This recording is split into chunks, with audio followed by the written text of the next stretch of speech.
Make simple check registry in Excel. First, fill in your headings. Next, enter today's date and an initial deposit amount. Copy this amount into the beginning balance with an equal to formula. The next formula will use the balance from the line above and add any deposit and subtract any withdrawals.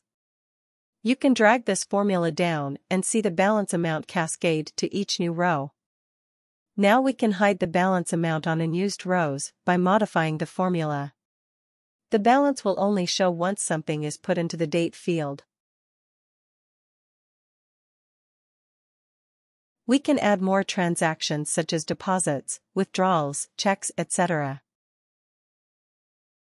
Now we can format even more by adding borders. Finally, we can format the cells containing money to show dollar signs and 2 decimal places for change.